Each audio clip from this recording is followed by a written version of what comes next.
Transparency is a major issue in South Africa, especially when it comes to decision making by government.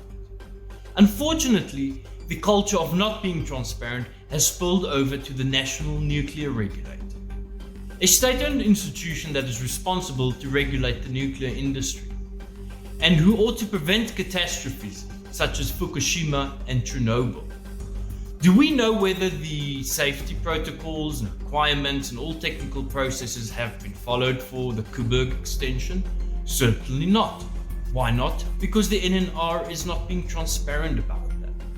The whole secrecy behind nuclear energy should be left in the Soviet Union era. There is no room for that.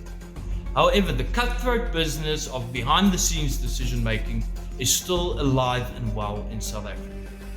The NNR will claim that all decisions are above board, all protocols have been followed, and that the public should not be concerned about nuclear safety.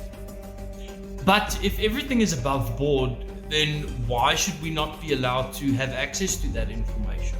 Why can we as the public not scrutinize that for ourselves? In April 2021, Mr. Peter Becker was appointed as the civil society representative on the NNR board.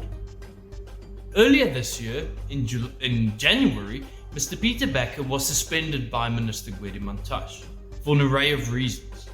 However, this suspension comes at a very suspicious time, especially as decisions on the future of the Koeberg nuclear power station were. This is highly suspicious. On the other hand, Mr. Becker is quite vocal on his opposition to nuclear power. While the NNR board, well, we all know they are pro-nuclear.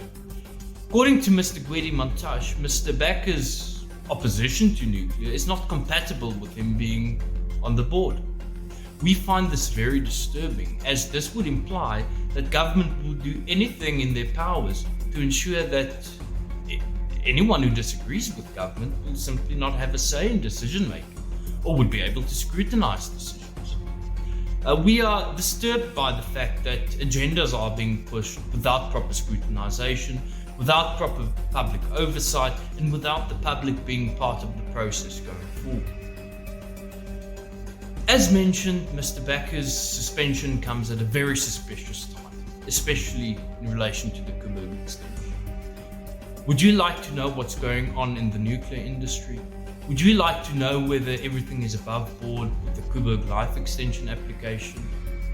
Join us now in the fight for transparency.